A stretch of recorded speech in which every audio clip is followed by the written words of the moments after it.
Ya, selamat datang di Muda Buka Suara. Saatnya anak muda bicara bareng Topik di sini.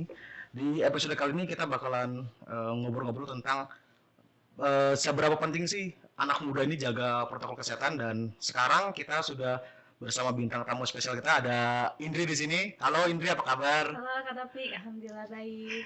Baik ya. Baik. Indri ini adalah seorang volunteer COVID nih. Coba bisa dikenal, takutnya kakak salah ya. Ini benar gak sih namanya volunteer COVID? Namanya benar volunteer. Relawan COVID-19 Kabupaten Bogor. Soalnya kan kemarin kan kita bikin Q&A di Instagram itu, volunteer atau relawan COVID berarti orang mikirnya ini relawan COVID berarti orang yang rela dibuat positif gitu. Tapi bukan ya sebenarnya. Bukan. Itu sama aja kayak kita kerja di rumah sakit gitu sih Kak.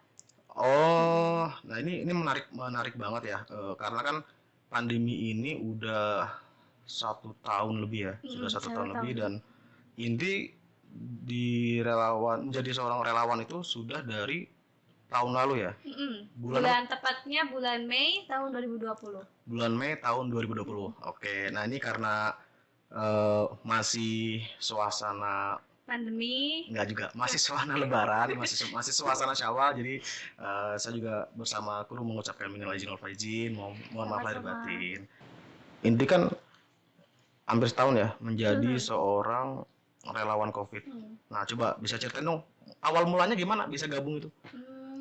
Awal mulanya itu pas tahun kemarin kan, ini dari awal banget ya Kak ya? Iya, dari awal. Dari awal banget. Ada 2 kasus itu di Depok tuh. Itu yang pas bulan Februari. Di situ posisinya Indri masih kuliah semester 8, lagi PPL di sekolah. Terus di bulan Maret pertengahan itu sekolah udah ngeluarin surat buat siswanya itu libur. Libur di rumah, itu pertengahan Mei. Terus dari situ PPL juga di stop, di rumah nggak ngapa-ngapain. Terus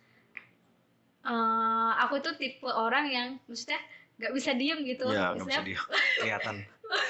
Ya, pengen cari tahu COVID itu beneran ada atau enggak, sambil kita ngeliat berita kan. Kalau misalkan ngeliat di berita itu kan kayak serem banget gitu ya. Gitu. Terus akhirnya pas bulan Mei awal itu aku daftar jadi relawan COVID. Di situ bagian distribusi makanan. Terus ya udah daftar, dipanggil lewat WhatsApp, disuruh ke Dinkes, Dinas Kesehatan Kabupaten Bogor. Di situ ada workshop gitu tentang COVID itu apa, terus gimana protokol kesehatan yang benar. Pokoknya workshop dari pagi sampai sore gitu. Terus pas besoknya langsung ke lokasi pusat isolasinya itu. Itu nyari tahu maksudnya browsing, emang sengaja cari tahu buat itu, jadi volunteer atau cuma pengen cari tahu beritanya aja pertamanya tuh? Dapat dari grup SMA. Grup. Ada tentang adanya relawan COVID. Ada surat gitu PDF, terus aku buka. Di situ rekrutmen relawan COVID. Itu kan bulan Februari 2020 ya? Iya. Di saat yang tadinya ini perpindahan yang tadinya si COVID-nya itu ada di Wuhan, terus ada berita pertama di Depok ya, di Depok. Dan jujur aja di tahun itu dan di bulan itu, jangankan orang tua ya, anak-anak kita aja nih yang muda nih masih sangat, kalau sekarang mungkin orang lebih banyak kayak ya udahlah biasa aja. Tapi kalau dulu tuh kan masih sangat ini banget loh, masih kayak takut banget itu kan loh. Soalnya ngeliatnya kayak COVID itu kayak begitu kan langsung meninggal, banyak yang meninggal di jalan segala macam. Nah ini emang nggak takut ketularan? Kan jadi garda terdepan tuh. Tapi awalnya takut, bukan takut itu, sampai prokesnya benar-benar dijaga, masker sampai double kayak gitu-gitu. Masker sampai double? Maskernya sampai double gitu? Pokoknya takut, benar-benar takut banget. Cuman pas kesini ya udah kayak biasa aja gitu. Itu waktu pertama-tama, nih kalau kakak nih ya, zaman 2020 itu kemana-mana tuh, itu ngantongin hand sanitizer itu hampir di semua jaket ada, di tas ada, bahkan sampai sasetannya aja tuh kakak ada, sampai buat emergency. Sampai sekarang sih kakak masih megang masker ya. Kalau masker tuh satu pak gitu, satu dompet itu pasti banyak masker. Karena bukan karena takut nggak bisa ini ngobrol, tapi takut kalau masuk ke mall kan nggak bisa masuk tuh. Atau mau ke Indomaret aja kita nggak bisa masuk kalau nggak ada masker, jadi ke situ. Kalau hand sanitizer itu dulu masih suka, termasuk orang yang kayak terbiasa ngobrol dikit semprot itu banget. Itu sebenarnya orang lebay gak sih itu gitu. Kalau dulu kan emang posisinya masih takut banget gitu ya sama covid, jadi ya nggak lebay, itu emang prokesnya udah kayak gitu. Tapi kan sebenarnya kan kayak gini nih, orang kan ngobrol diem, megang enggak, ini nggak tahu semprot gitu. Terus belum apa semprot deh. Iya, itu aku tipe yang kayak gitu waktu dulu. Sampai tangan kering nih. Tapi termasuk sampai orang yang dulu susah dapetin ini hand sanitizer. Enggak sih. Atau masker. Enggak, karena kan kalau dari sana udah dapet semuanya, hand sanitizer, masker. Di masa-masa kita orang-orang fakir masker, Indri mah memang logistiknya di sini. Iya. Tinggal ambil aja. Kalau nggak salah sampai tuh yang hand sanitizer yang dulu kakak beli harganya 6 ribuan itu bisa sampai 50.000. Iya. Itu dan susah dapatnya. Ya. Kakak dulu beruntung pada saat masih transisi itu kakak masih punya hand sanitizer itu 1,5 itu hampir setengah tahun kayaknya nggak habis tuh. Kan kita kalau pramuka kan ada yang penting hand sanitizer makan gitu. Iya benar-benar. Sama aja kita makan ini kan mayat kuman. Mayat kuman di tangan kita makan gitu. Terus gimana tanggapan orang tua pas pengen masuk jadi relawan covid? Diizinin sama sekali. Terus mama sama ayah sama sekali nggak ngizinin. Terus aku nekat langsung aja berangkat. Terus itu bilangnya sama mama, tapi sama mama ya gimana ya, dia gitu deh pokoknya, nerima nggak nerima, cuman akunya orang yang nekatan, ya udah langsung berangkat pokoknya. Itu diteleponin terus? Apanya? Hari pertama, hari kedua tuh masih suka dikontakin terus, gimana di sana gitu? Ya masih. Sama ditelepon tiap malam, telepon terus. Itu kan posisinya pas masih puasa di akhir. Terus, iya puasa di akhir. Terus lebaran di sana juga video call sama orang tua itu sampai nangis. Karena orang tua juga nggak mau Indri datang kan? Kan pasti di sana kan? Aduh, terpapar. Kita masih nggak berani buat keluar. Terus di situ kan posisinya ini semester akhir. Lanjut ya. Oke. Semester akhir, terus di situ teman-teman udah pada sidang, udah pada apa? Ya tuh sempat lihat SP-nya tuh. Itu ini belum apa-apa sama sekali. Terus akhirnya dari Mei, Juni, Juli, Agustus, September. Di September itu Indri berani buat keluar, tapi harus swab dulu. Oh, setiap keluar dari namanya apa, karantina? Namanya pusat isolasi. Jadi kan sistemnya 2 minggu kerja di pusat isolasi, 2 minggu karantina. Itu karantina itu kayak istilahnya kayak libur gitu. Oh, tapi itu tetap di situ. Enggak, di hotel. Iya. Iya. Oh, bukan di situ. Berarti bukan di mesnya. Bukan. Ada tempat buat liburnya itu di hotel. Digaji tuh. Oh, pantas aja nekat. Enggak, awalnya juga ini nggak tahu itu digaji atau enggak. Bonus ya. Itu 2 minggu di pusat isolasi, 2 minggu di hotel. Pas di hotelnya ini, pas di libur, berani buat keluar, ngurusin data-data skripsi, tapi swab dulu, rapid, swab. Wah, semuanya itu udah dilewatin. Itu bulan keberapa bisa pulang? Maksudnya beraniin pulang ke rumah? September. Terus orang tua gimana? Kayak, kamu di luar aja nak? Enggak, aku udah bilang aku udah safe lah, tenang kayak gituin sih. Tapi ayah awal-awal juga takut ya. Maskeran. Gitu. Terus ya udah pas September di situ ambil data buat skripsi. Terus ke kampus juga, sambil ke kampus juga datengin temen yang sidang gitu. Temen tahu kan kamu kerja di itu? Tahu. Nggak takut tuh? Iya, gitu deh. Ngeliat Indri kayak gimana gitu. Terus di sana ngapain aja? Kan yang kalian lihat ya SW-nya, kalau nggak lagi di kolam renang, nonton drakor. Kalian nggak pernah lihat ada kerja apa gitu? Itu yang di post cuma yang enak-enaknya aja, Kak. Yang nggak enaknya nggak mungkin di post. Apa? Inilah gambarannya. Itu bagian distribusi makanan. Itu makanannya udah ada dari catering. Kita cuma frozen food. Tinggal dipanasin aja. Nasi kotak enggak? Oh, kirain kayak di pesawat kan frozen terus itu tinggal manas-manasin, enggak? Enggak. Oh, nasi kotak langsung tinggal didistribusin aja sih. Itu ke orang yang terpapar atau ke petugas medis nakesnya? Cuman sampai depan, di nurse stationnya itu. Terus abis dari situ perawatnya yang ngasih ke pasien.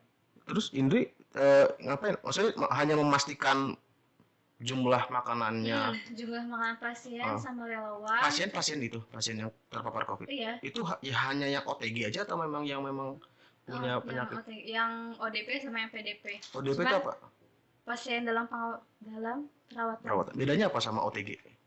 Sama aja sih, tapi dia itu yang si PDP itu ada, maksudnya lebih berat daripada yang ODP. Dia gitu. Kayak dirawat. Tapi itu di situ enggak, maksudnya pasien yang datang ke situ enggak ada penyakit bawaan. Penyakit komplikasi misalkan kayak jantung, kayak yang parah-parah banget itu enggak. Yang biasanya yang paling parah di sana apa? Kan PDP. Mungkin yang tadinya kayak cuman OTG biasa tuh tahu-tahu dia kayak kena penyakit kena gejala yang lebih berat. Enggak ada sih, Kak. Paling saturasinya aja sih yang rendah gitu. Saturasi. Tapi kalau misalkan udah ngedrop banget, saturasi itu apa? Itu kayak apa ya? Nggak bisa ngecap makanan. Iya, itu deh. Itu nggak bisa ngecap makanan tuh? Itu salah kok. Salah. Enggak. Nggak apa, kalau salah ya wajar lah, kita manusia. Maksudnya nggak bisa ngecap makanan itu sebenarnya memang gejala dari COVID dulu apa karena baru ketahuan? Kan dulu kan cuman kayak nggak bisa nafasnya sesak, ya kan? Itu emang gejala. Emang gejala dari dulu, bukan karena apa COVID yang sekarang. Punya penyakit bawaan. Jadi ada temanku, dia pernah terpapar juga, jadi dia punya penyakit komplikasi kayak asma, kayak gitu. Nah itu yang menyebabkan dia itu jadi sesak napas. Artinya kalau kita yang, nah ini masuk juga nih, artinya kalau kita nih yang muda, terus yang memang nggak punya penyakit hipertensi, nggak punya penyakit tentang pernapasan, sebenarnya kalau terpapar nih menurut Indri atau sepengetahuan Indri itu sebenarnya pasti OTG aja gitu, apa biasa aja? Biasa aja, aku jujur ya, aku udah positif. Tapi tenang, Indri itu udah sering swab ya. Kita udah swab, tenang aja. Jadi dulu itu pas aku mau sidang, itu posisinya bulan November. Terus kamu nularin berapa orang nih? Enggak, tenang. Jadi posisinya itu aku kan mau pulang karena mau sidang. Di situ swab tuh karena mau pulang kan, jadi harus swab dulu. Di swab aku hasilnya inkonklusif. Inkonklusif tuh reaktif. Pertengahan antara negatif sama positif. Ada itu. Cuman CT-nya itu udah 39,6 kan, kalau udah 40 itu baru dikatakan negatif. Negatif. Tapi kalau misalkan 30 ke bawah itu positif, itu yang yang bisa nularin ke orang lain kayak gitu. 19, 20 kayak gitu. Berarti ketika dikatakan kan tengah-tengah nih antara negatif atau positif, itu tindakannya dari dari relawan dari si nakesnya di PCR atau diapain? Apa ya? Maksudnya gimana? Kan ini kan pas dites kan apa namanya? Swab. Pas di swab itu apa namanya? Yang antara positif sama negatif. Itu CT-nya. Itu terus habis itu diapain? Tetap suruh karantina? Karantina. Karantina sampai kita negatif. Berarti seberapa hari tuh? Seminggu, 2 minggu? Paling 4 hari. Baru 4 hari 5 hari. Di rapid lagi, di swab lagi. Di swab lagi. Kan kalau kakak tuh 2020 itu masih seneng rapid ya. Dikit-dikit cetak gitu kan. Dulu tuh kayak gitu Pak, udah langsung swab terus. Iya sama. Jadi kalau misalkan kita mau ke hotel tuh pas mau libur, rapid wajib 2 minggu sekali. Yang rapid test itu yang pakai apa? Iya, cerek. Awalnya cerek-cerek. Sekarang udah. Cerek-cerek lagi bahasanya. Emang gitu kan? Yang ngambil darah di jari. Terus pas sudah kesini antigen. Antigen itu kan yang di hidung, yang colok di hidung. Terus swab hidung sama mulut. Kalau kakak belum pernah nih. Swab. Kalau antigen kan itu aja udah gak nyaman banget tuh. Dua hidung kan colok-colok. Itu kalau yang swab itu gimana? Yang swab hidung sama mulut. Mulutnya diapain? Kalau hidung kan sampai mentok gitu ya, kakak pernah kan? Itu sama, ya pokoknya gitu ya, yang si antigen itu kan. Yang swab sama di mulut itu sampai tenggorokan gitu. Dicolok. Itu bendanya apa? Bendanya sama kayak yang di hidung apa beda? Benda yang dicolok ini? Sama, tapi ada 2. Modelnya sama, cuma ada 2. Mungkin lebih panjang kali ya. Yang di mulut lebih panjang. Bedanya swab sama PCR? Swab PCR. Swabnya swab PCR. Swab PCR, rapid, antigen, sama rapid test. Rapid test. Rapid test itu kan yang di itu udah nggak berlaku tuh. Kayaknya nggak sih. Nah kalau itu sekarang ada tuh apa? Genosis. Genos apa? Oh iya, itu yang Namanya Pak? lewat pernapasan itu ya. Nah, Genos. Genos ya. Genos ya. Itu udah boleh kan? Maksudnya valid kan sekarang? Udah diuji coba sih. Udah pernah nyoba? Aku belum. Oh. Tapi udah diuji coba di stasiun mana? Stasiun Gambir kayaknya ada. Terus di terminal juga udah gitu. Itu aku belum pernah nyoba dan gak tahu juga efektifnya sampai mana. Aku di rumah juga sempat dibeliin kayak alat tes dari kantor. Dari kantor kan buat saya ibu kan kerja di kayak asuransi kesehatan. Terus dia dibeliin kayak alat tes ini nih, alat tes yang cuma pakai air liur doang. Jadi kita puasa 2 jam lah ya, nggak boleh makan, nggak boleh minum. Jadi kita cukup ngeludah, terus nanti kita ketahuan. Ya tetap aja. Itu juga kayaknya nggak valid juga tuh. Yang kita butuhin kan surat dokternya kan buat kemana-mana gitu. Itu ngapain? Iya, itu pas aku positif juga sebenarnya nggak ngerasain apa-apa. Batuk enggak, apa enggak. OTG lah ya. Iya. Karena kan masih muda juga. Nah terus di sana pernah nggak ngalamin kejadian-kejadian lucu atau kejadian nggak menyenangkan selama jadi relawan? Kan udah setahun tuh lebih ya? Apa ya, enggak setahun pas. Ya kejadian lucunya dulu boleh, atau kejadian yang nggak menyenangkannya dulu. Kejadian nggak menyenangkan lucunya banyak karena kan kita itu 1 tahun di sana, bareng tidur bareng bareng lah sama nakes-nakesnya di mesnya. Iya, terus ya udah saling ngelawak aja gitu, jadi kayak saudara sendiri. Saling support gitu. kayak. Saling support. Kalau yang nggak ngenakinnya apa ya? Paling kalau ada masalah miskomunikasi antara perawat sama apalah, terus. Tapi nggak langsung ke Indri langsung itu. Enggak. Indri itu berarti kan punya itu ada jenjangnya, maksudnya kayak Indri relawan terus ada koordinator relawan itu apa enggak? Langsung aku. Langsung jadi di bawah. Distribusi makanan itu ada 2 orang, aku sama temanku 2 orang, cewek cowok. Terus koordinasinya langsung ke ini dinas kesehatannya itu. Pernah dapat pengalaman kayak kan di bidang makanan nih, pernah kayak dapat makanan dikomplain makanannya sama? Sering. Iya. Lah kan terus apa itu Indri? Ya udah dilaporin dari pasiennya ke si. Pasien yang ini, pasien yang komplain. Pasien yang komplain. Itu pasien di situ tuh dibayar kan? Apa gratis dari? Gratis, lah kan itu dia udah gratis terus komplain makanan. Komplainnya kenapa? Nggak ada rasanya. Bukan. Kan emang lidah dia kan nggak ada rasanya kan? Gimana sih? Apa basi itu atau? Pas awal banget. Kan yang namanya nasi box gitu ya, nasi kotak. Keringetan. Itu komplainnya kayak gitu. Terus juga cateringnya kan emang udah maksudnya udah kerja sama rumah sakit kayak gitu.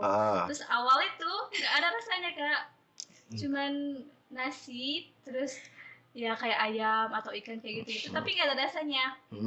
Nah terus pas kesini kita perbaiki diadain sambal lah, terus rasanya juga udah mendingan. Jadi sebenarnya orang karantina sana tuh ngapain sih numpang tidur, numpang liburan? Kan enggak, dia itu yang misalkan dia dari mana gitu, terus dia di swab atau enggak di rapid. Nah si rapidnya ini dinyatakan dia positif. Nah sebenarnya bedanya reaktif sama positif itu apa sih? Orang dikatakan positif itu setelah diapain, atau orang dikatakan reaktif itu setelah diapain? Kalau reaktif itu rapid. Yang cetek. Rapid yang tes. Atau yang itu antigen itu apa? Reaktif itu atau positif? Positif negatif. Swab positif negatif. Yang antigen positif negatif. Tapi kalau yang rapid test reaktif non reaktif.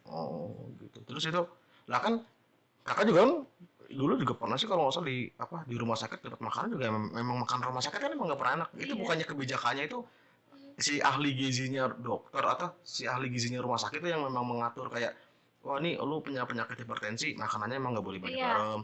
Nah terus kenapa komplain? Iya mungkin karena emang itu makanannya. Mungkin memang dari makanannya. Tapi kalau misalkan ada yang kayak alergi kayak gitu, komplainnya ke kita juga. Misalkan ada diet rendah garam, terus itu alergi alergi ayam, alergi kalau alergi mah oke lah ya. Nah, kalau diet ya itu sih yang ribet. Diet di kita karantina. Cuman koordinasinya ke pihak cateringnya aja, Mbak ini nama ini komplainnya alergi apa. Jadi tugas ini tuh ngapain kan ada pihak catering yang menyediakan makanan.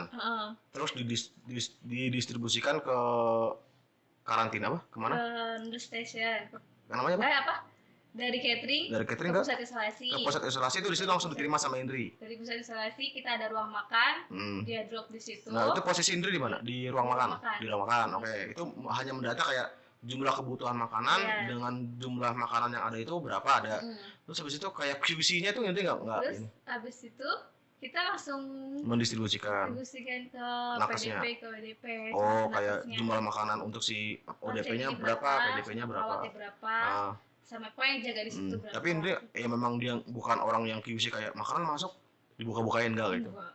Memang itu urusannya si catering. Tapi kita komplain ke Indri. Kita disampaikan ke catering lagi.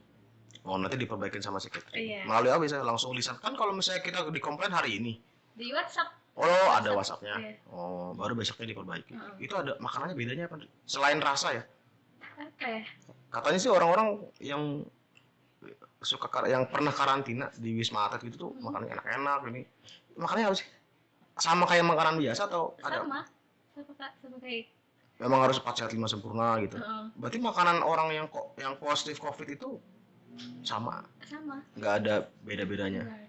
Terus ada treatment khusus nggak bagi mereka yang OTG lah, ODP lah. Kan kalau PDP mungkin kan dia sakit memang harus di opname kan nggak ngapa. Tapi kalau orang yang memang dia sehat tapi dia ODP, itu ada treatment khusus nggak dari ini tempat Indri? Apa harus olahraga? Olahraga wajib itu kalau pagi kita olahraga terus sama berjemur. Indri apa mereka? Mereka. Oh, itu wajib ada ininya. Iya. Oh. Terus sama obat dikasih obat. Iyalah. Nah, kakak baru tahu ya, soalnya kan setahu kakak orang yang OTG sebenarnya ya ngapain dikasih obat kan? Sebenarnya obatnya belum ada kan? Itu ada obatnya. Obatnya ada. Jadi ya kayak biasa kayak antibiotik, terus antivirus, itu namanya kayak lupa aku. Sekvisim itu antibiotik, terus ya gitu deh, vitamin juga dikasih. Iya kalau vitamin iyalah buat imun. Tapi kalau misalnya berarti obat itu ada. Ada.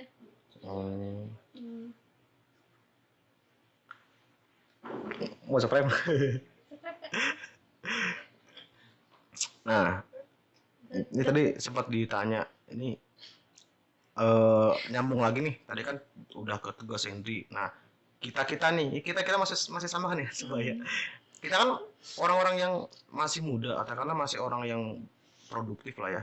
Nah, sebenarnya seberbahaya apa sih COVID buat orang-orang yang kayak kita?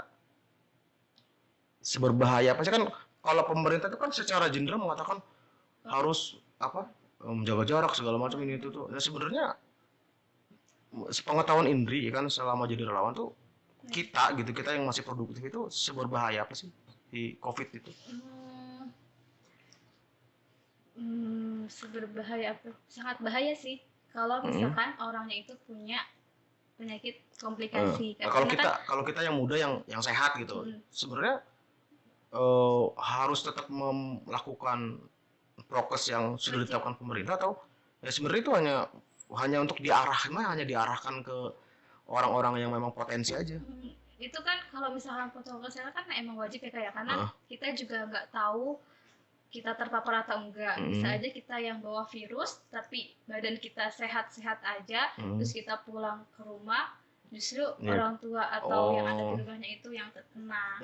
Jadi imun kita tinggi tapi kan nggak tahu orang di rumahnya imunnya rendah atau gimana. Bisa aja dia yang kena dari kita yang bawa gitu. Jadi maksudnya pemerintah itu kenapa anak-anak muda, anak-anak yang mungkin potensinya untuk bisa katakanlah terkena gejala berat COVID itu sangat sedikit, itu bukan semata-mata hanya untuk menjaga kitanya, tapi juga kita jangan sampai sebagai orang yang membawa virus itu ke orang rumah gitu. Kalau buat anak-anak itu seberbahaya kayak orang dewasa atau sebenarnya anak-anak juga imunnya sama kayak kita yang masih produktif?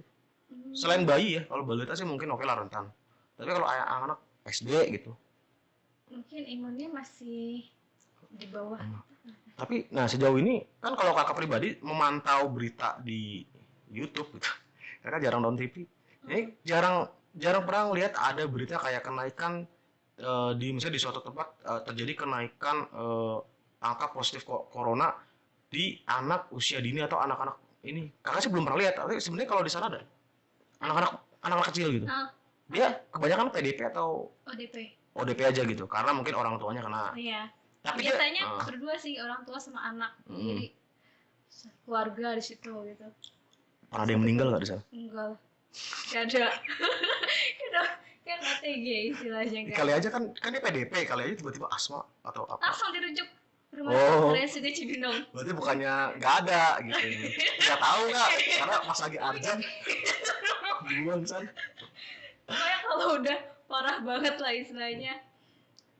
Pokoknya sesak napas, terus penciuman hilang, segala macam. Langsung jauh ini. Nyusahin nih. Dirujuk ke RSUD.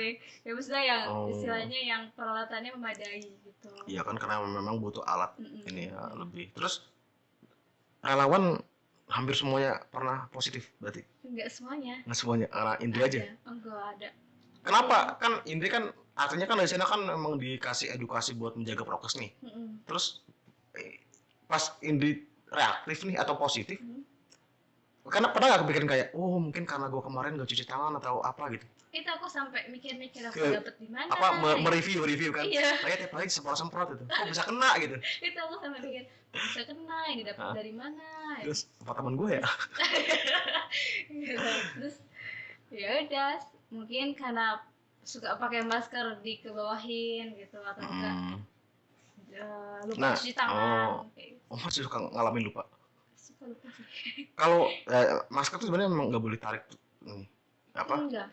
Sebenarnya gimana sih kalau mau dibuka, cara terbaik buka beneran? Tapi kalau misalkan mau dipakai ya pakai, jangan gitu. Jangan itu. Karena kan apa malah jadi kotor ya si maskernya. Lanjut lagi nih ke apa prokes ya. Ada nggak sih perbedaan penerapan prokes ini buat anak-anak muda dan buat lansia? Sama aja sih kak. Sama aja yang 5M 3M berapa sih sekarang? 5M apa aja? Pakai masker, mencuci tangan, jaga jarak, menghindari kerumunan, terus membatasi mobilisasi. Membatasi kerumunan sama membatasi sama ya. Tapi nanti teman-teman cari sendiri deh 5M itu apa. Ya tapi kebanyakan 3M. Secara garis besar kan adalah membatasi menjaga jarak, mencuci tangan sama memakai masker. Dan memakai masker. Tangan sama memakai masker. Sekarang tuh ada nggak sih jadi sebenarnya prokesnya itu adalah hanya memakai masker kan. Face shield itu gimana tuh? Termasuk bagian dari double safety atau memang dengan face shield artinya sama saja kita menggunakan masker, ya nggak sih? Beda nggak? Nah kan kalau masker sampai sini ya. Jadi face shield sama sini. Cuman hidung sama mulut. Kan matanya buka. Buka lagi matanya, nggak ada mas. Kan kalau pakai face shield lebih ini sih lebih. Berarti artinya face shield lebih safety atau enggak? Kalau lebih dibilang lebih safety dua-duanya, masker sama face shield. Memang nggak bisa dipisahkan ya. Karena kan kalau nggak salah dulu juga sempat kayak di mall itu ya orang yang hanya memakai face shield tanpa pakai masker nggak boleh gitu. Ya nggak tahu memang kebijakan dari si mallnya atau memang dari kebijakan dari satgasnya. Iya, emang kadang suka simpang siur kayak gitu sih kak. Tapi kalau masker emang wajib sih. Wajib. Masker tuh, nah dulu kakak kan suka beli masker scuba gitu. Masker scuba kan karena bisa dicuci gitu ya. Iya. Terus diganti lagi nggak boleh nih, nggak boleh tuh nggak boleh sifatnya hanya mengatakan bahwasanya masker scuba itu tidak terlalu efektif, tapi pemerintah itu tidak melarang tetap menggunakan, atau memang sebenarnya pemerintah juga melarang? Karena begitu pas adanya kayak gitu tuh masker scuba udah mulai nggak laku dan jadi murah. Iya ya. Kan waktu itu aku pernah baca beritanya itu dari pemerintah, intinya yang masker yang 3 ply. Iya. Ya pokoknya yang punya 3 lapis gitu. Nah tuh menurut kalau misalkan mau pakai masker scuba mungkin bisa dilapisin. Ya capek banget. Pakai tisu. Aku biasanya gitu. Oh, pakai tisu. Iya. Kalau kakak dulu waktu pertama-tama itu kan malas. Kakak dulu kan nggak senang pakai masker ya. Jadi kadang-kadang sekolah aku bawa pakai buff gitu. Dan nggak boleh ternyata. Sekarang nggak boleh pakai buff. Jadi penerapannya si prokes untuk anak muda dan lansia itu sama ya. Nggak ada. Kakak kirain wah kalau lansia itu maskernya harus triplay, harus benar-benar di rumah. Semuanya juga harus triplay. Oh, bukan kakak sih, enggak. Kakak beli yang di itulah ya, yang murah. Yang harganya 15 ribuan sekotak. Sekarang murah-murah, Itu tapi yang masker medis. ya tulisannya sih masker medis, tapi kakak sih nggak percaya begitu diangkat, kayaknya berbahaya. Soalnya kakak mikir sih, kalau kakak pribadi ya kan, ya udahlah karena maksudnya cuma buat kebutuhan sosial aja, kan berinteraksi kalau pakai masker, tapi nggak terlalu ini banget lah, maksudnya menurut kakak sih masker yang murah itu juga kayaknya cukup safe gitu. Kalau sekarang ada yang pakai apa tuh yang putih tuh? Dakbil. Bukan, masker biasa, masker juga tapi warna putih tuh. Iya, Dakbil, namanya Dakbil ya. Nah, kan mereknya apa tuh?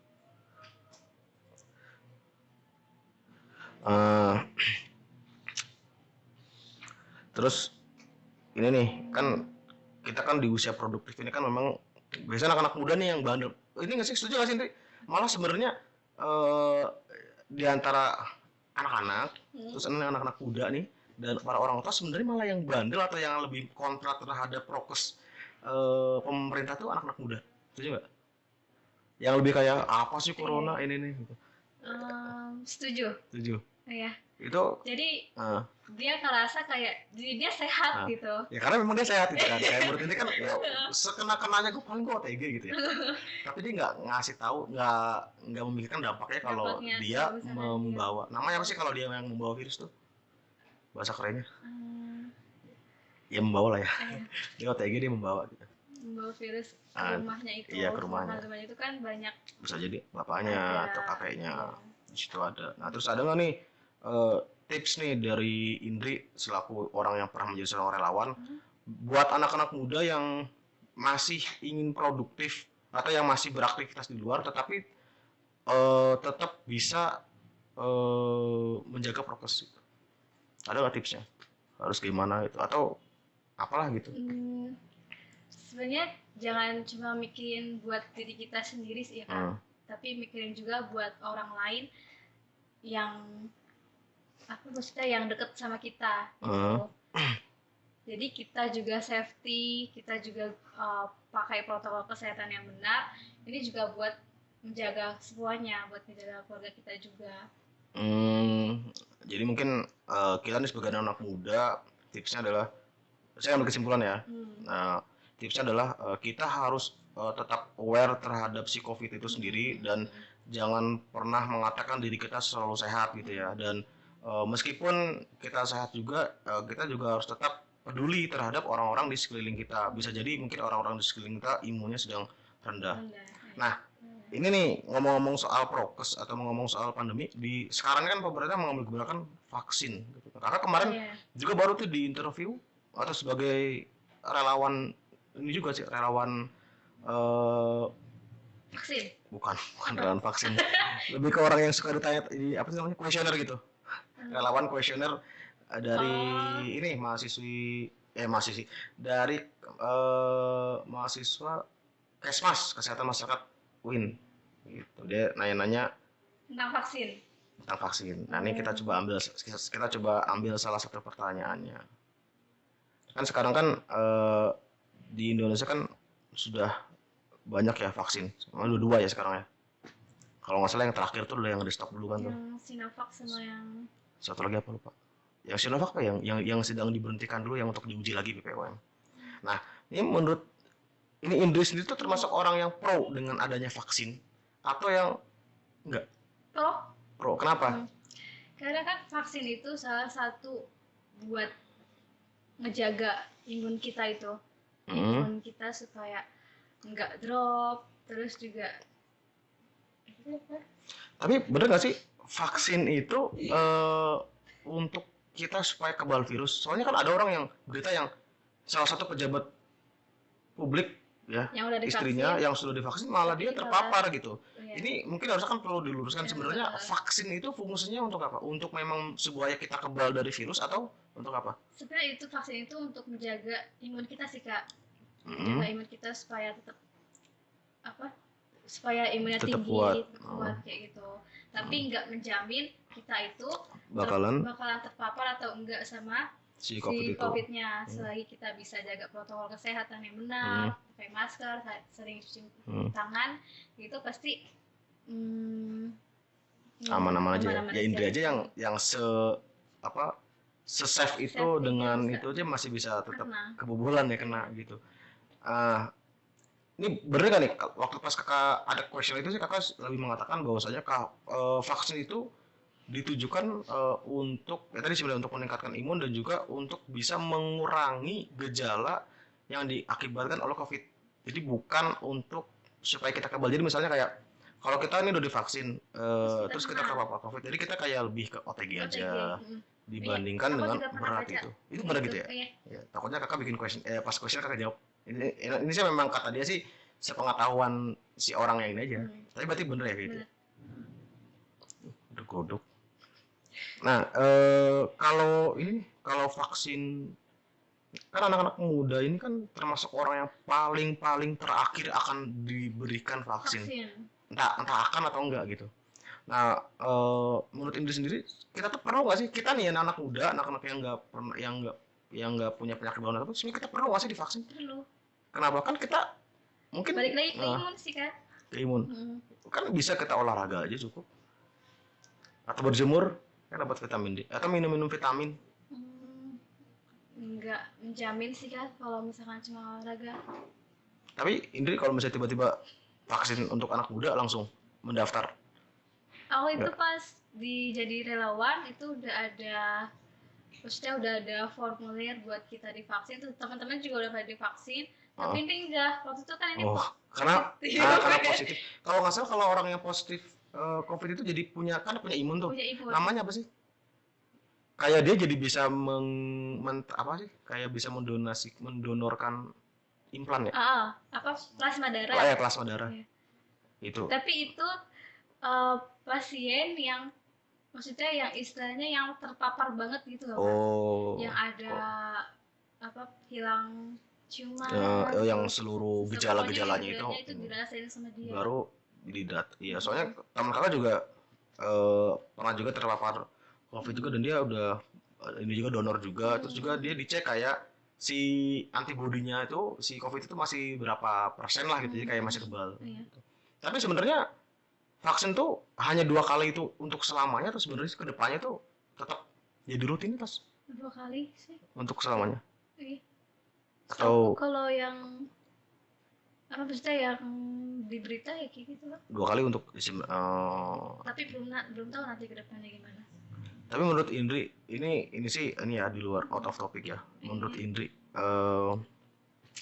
kan sebenarnya kan ada 2 jalan ya. Pemerintah kalau misalnya di orang-orang semuanya divaksin kan paling enggak mereka ketika terpapar kan lebih ringan atau bisa memutus si COVID itu yang tadinya orang terpapar terus orang-orang yang sekelilingnya udah divaksin dia jadi lebih kebal terhadap itu kan juga salah satu memutus rantai COVID. Ada juga orang mengatakan kenapa nggak biarin aja orang-orang Indonesia atau orang-orang dunia itu terpapar COVID, kan nanti mereka jadi punya imun sendiri ketika udah sembuh.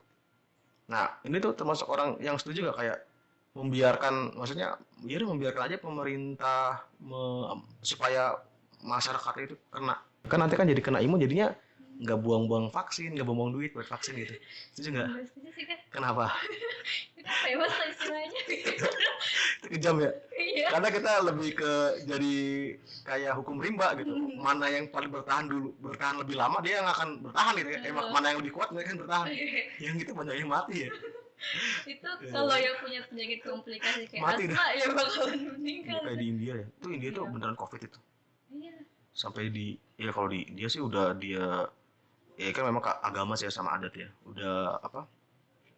Udah memang COVID terus meninggalnya pun dengan caranya kan dikremasi ya. Itu serem. Kakak juga ngeliatnya serem. Iya, aku juga baca berita terus lihat itu serem banget sih.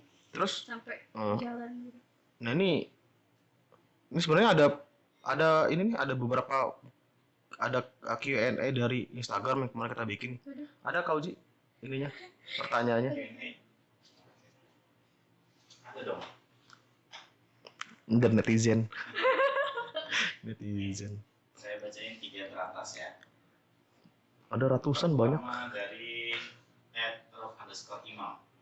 Bagaimana situasi pandemi saat ini? Apakah sudah semakin baik atau memburuk? Menurut Aindri. Jadi bagaimana pandemi tahun ini ya, saat ini nih. Ini indeksnya itu sudah semakin turun. Turun itu artinya memang secara jumlah ya, bukan secara tingkat apa orang acuh apatis dengan pandeminya gitu. Atau gimana sih? Menurut Indri? Kalau menurut aku sih, yang aku baca di berita, kasusnya itu semakin meningkat. Iya, meningkat. Karena kan gimana ya, kalau aku ngomong sebagai orang awam ya, istilahnya dulu itu kan kita emang benar-benar di lockdown, nggak boleh kemana-mana, di rumah. Oh iya, awal-awal dia. Iya. Jadi ya tahun ini kita ngelihat berita pemerintahnya. Ini aku kalau ngelihat sebagai orang awam ya, maksudnya ngelihat pemerintah yang dengan kasus kayak korupsi, bansos lah, terus ya gitulah pokoknya, jadi kayak rasa percaya sama pemerintah itu kurang gitu. Jadi ya udahlah, udah amatan istilahnya gitu bahasa kasarnya. Terus ya udah. Oh, tapi tetap percaya dengan apa yang diberitakan oleh media di itu. Ya. Semakin meningkat, tapi kita juga harus tetap jaga protokol kesehatan.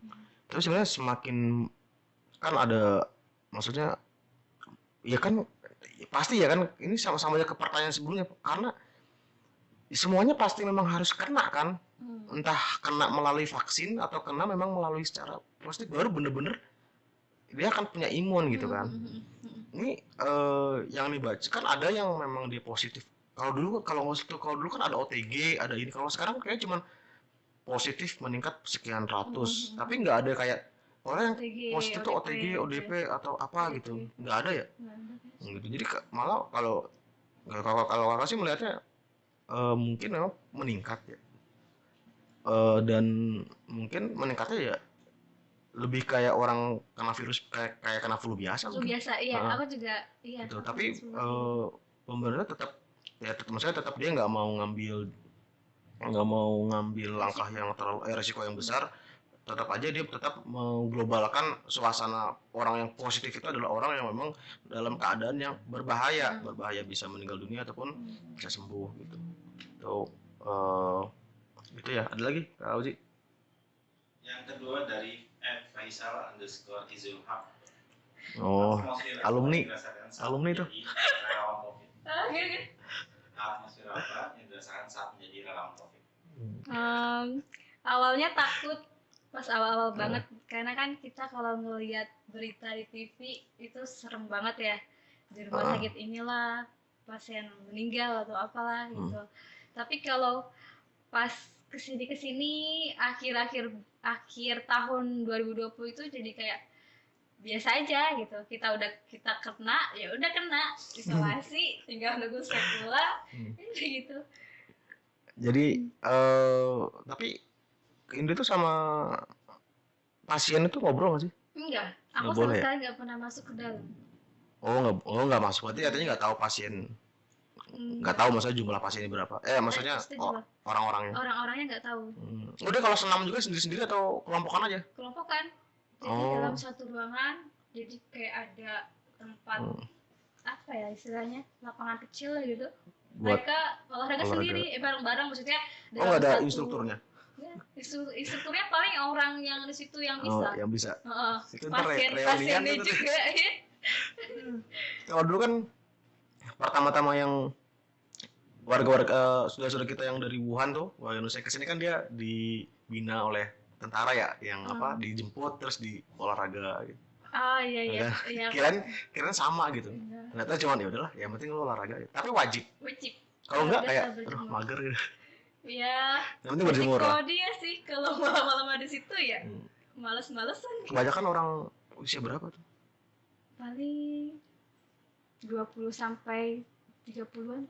Itu yang ini, yang memang karena dia dari luar negeri atau dari luar kota atau memang itu karena dia di swab. Misal yang apes lagi jalan naik motor terus di stop, di swab, Anda positif, terus dilarikan ke sana. Atau biasanya ini sih Kak, kayak misalkan dia pernah punya kontak sama orang yang positif. Oh, di ini ya, di apa? Terus di tracking gitu, ya. Terus dari puskesmasnya itu nge-tracking orang yang deket sama yang orang positifnya ini. Terus bisa jadi dia positif, langsung dirujuk ke pusat isolasi itu. Oh. Jadi dari puskesmasnya juga. Nah, ini kan kakak juga nggak tahu ya, maksudnya pemerintah kan, ini mungkin Indi bisa jawab ya. Pemerintah itu kan pernah, maksudnya di berita itu kan setiap harinya sekian ratus yang positif. Itu sebenarnya emang setiap hari pemerintah itu di Indonesia tuh melakukan swab gitu? Maksudnya nggak kan tiba-tiba langsung 100 sampai ratusan. Emang secara keseluruhan kali Kak? Soalnya secara nasional? Iya, kakak pribadi di DKI kayak nggak pernah ada kunjungan orang puskesmas yang swab massal. Kayak di kelurahan tuh kayak lempeng-lempeng aja tuh, nggak ada yang ini. Data pemerintah tuh ratusan tiap hari gitu kan? Iya. Ada nggak sih infonya di itu? Ada. Maksudnya dia melalui apa? Memang ada melalui swab massal? Gimana ya aku menjelaskan? Ada kayak sensusnya nggak? Iya, ada sensusnya nggak gitu? Kan pasti kita harusnya kena dong ya. Ini udah berapa ribu? Ya, maksudnya kan warga DKI itu berapa juta orang sih? Harusnya kan kalau kakak di DKI ya harusnya kan pasti kena dong, maksudnya pasti kena swab dari pemerintah yang dijadikan sensus gitu. Kakak sampai sekarang lempeng-lempeng aja gitu. Paling yang misalkan yang punya ini aja sih, kayak punya kontaknya aja sama orang yang positif baru di tracking. Jadi memang sistem sensus itu melalui tracking itu. Atau mungkin kayak, tapi artinya kalau misalkan kakak nih kayak swab nih, amit-amit kakak positif gitu, itu mungkin dokter itu akan melaporkan? Oh enggak? Gimana maksudnya? Misalkan kakak swab pribadi gitu kan, karena untuk kebutuhan perjalanan dinas atau kebutuhan pekerjaan. Nah, ketika kakak reaktif, sekarang positif itu data kakak itu akan langsung dilaporkan oleh si dokter. Iya. Jadi sebenarnya nggak aman juga ya. Maksudnya orang yang walaupun tidak melalui puskesmas ataupun apa, ketika kita swab dan positif, artinya dokter pun akan melaporkan itu. Biasanya dirujuk sih Kak kalau kayak gitu. Paksa. Dulu tuh kan ada gini. Dulu kan paksa tuh ya. Kayaknya sekarang. Tapi kalau sekarang banyak yang isolasi mandiri sih di rumah. Iya. Itu kalau rumahnya memadai. Terus Iya kan. Yang istilahnya kamar bisa sendiri, terus kamar mandi juga bisa sendiri kayak gitu. Ya. Tapi kalau misalnya rumahnya nggak memadai pasti baru dirujuk. Tapi yang kalau rujukan bayar nggak, gratis ya? Setahu aku gratis. Kalau yang selama dia di sana gratis. Itu memang dari pemerintah. Makan, obat, fasilitas kayak gitu gratis. Soalnya kan dulu kan ada yang bilang, wah nih COVID ini nggak di cover BPJS gitu. Mungkin tapi kalau yang kayak yang tadinya asmanya udah sembuh, sekarang kenapa jadi asma itu di cover nggak? Kan jadinya PDP, jadinya apa? Orang yang kena gejala berat gitu. Kan rujukannya kan nggak ke situ tuh. Itu dia gratis nggak sih sebenarnya? Semua penyakit yang ada embel-embelnya karena COVID, jadi semuanya gratis semua. Apa enggak? Aku nggak tahu. Nggak tahu ya? Nggak tahu. Kirain kayaknya sih enggak juga ya. Kayaknya enggak sih. Enggak ya? Iya. Soalnya banyak yang bilang habis sekian juta untuk pasang alat ini itu. Oke. Kalau itu yang berat banget kali kayak. Ya, mungkin gitu. Kakak sih tahu dari tetangga juga sih. Oh, ada lagi ya? Iya. Baru mau closing. Ya udah, satu lagi ya, Pak. Ya, yang terakhir nih. Kasihan. Net 100 Ayu 96. Kenapa mau jadi relawan dan khawatir ya sama apa yang akan terjadi sama Kak Hindri dan keluarga? Kenapa mau jadi relawan? Kenapa mau jadi relawan? Awalnya itu aku penasaran banget sama yang namanya COVID. Sebenarnya COVID itu ada atau enggak gitu. Terus penularannya itu gimana? Kayak intinya itu penasaran banget gitu. Terus kalau misalkan khawatir, pasti khawatir banget. Kayak kalau mau pulang harus swab dulu, terus rapid swab, pokoknya semuanya dilakuin supaya gak nular ke orang rumah. Tapi kalau sekarang mah emang udah biasa-biasa aja. Udah biasa. Sebenarnya ada nggak sih penelitian yang mengatakan bahwasanya orang yang pernah positif itu, maksudnya entah secara saraf atau entah secara jangka panjangnya itu akan mengalami apa tuh? Ada nggak sih penelitian gitu? Ada yang bilang kayak orang habis kena COVID itu jadinya kayak, aku pernah baca, iya sih, tapi nggak tahu sih kebenarannya ini apa enggak. Iya, ya ada yang bilang kayak orang habis kena COVID itu kalau yang berat ya jadi delay gitu, kayak apa tuh, mikirnya nggak secepat dulu gitu loh. Ada nggak sih gitu? Nggak tahu. Nggak tahu. Tapi kalau yang aku Nggak, kan ini kan sebagai seorang alumni nih. Kalau begitu nggak? tapi enggak, Pas abis itu ya gue Sama ngomong aja. jadi lemot nih gue. sama aja sih. Pelupa Tapi gitu kalau misalkan ngeliat beritanya ada, karena kan media ya pasti nyerem-nyeremin lah ya. Iya, Misalkan bad news berita. is good news. Tapi kalau kebenarannya iya atau enggaknya aku belum tahu. Tapi aku orang yang pernah ngalamin positif tapi enggak sih. Biasa aja, Tapi kalau mungkin karena aku masih muda. OTG, gak ada gejala apa-apa, jadi ya biasa-biasa aja. Itu tuh pas aku positif itu Hah? kayak gimana ya, kayak mikir kok gue bisa kena gitu, tapi gue gak kenapa-kenapa, batuk enggak, pilek enggak, apa enggak. Pernah nggak nyalain kayaknya alat ya? Pernah. Kan ada yang mengatakan jangan Sistemnya jangan di swab kalau lagi batuk, atau kalau habis bergadang jangan di swab, nanti reaktif, nanti positif. Kalau nggak salah tuh kayak gitu loh, orang yang gejalanya apa jadi positif. Sebenarnya emang kayak gitu emang. Enggak tahu sih. Apa? Tapi aku pernah cari sistemnya sih. Karena merasa nggak rela gitu ya. Iya, nggak rela banget itu karena posisi satu mau sidang, terus harus buru-buru ngejar perinan apalah kayak gitu. Iya. Ini sebenarnya masih menarik banget nih pembicaranya, cuman waktunya juga udah sangat lewat ya. Oke, terima kasih banyak Kak Indri udah mau mampir nih di podcast Muda Buka Suara. Ya, mudah-mudahan ini bukan bintang tamu terakhir datang ke sini, Indri. Ya, kedepannya kalau Kakak minta undang lagi, mau ya? Siap. Kita cari. Oke, makasih banyak. Sehat selalu, terus juga salam juga buat keluarga. Tadi belum ketemu ibu ya, lagi main. Ibunya masih main gitu. Oke, itu saja untuk podcast. Aku juga mau minta maaf kalau ada kata-kata salah. Gak apa-apa, nyantai kok. Ya, itu aja podcast hari ini. Sampai jumpa di podcast Muda Buka Suara. Saatnya anak muda bicara di episode selanjutnya.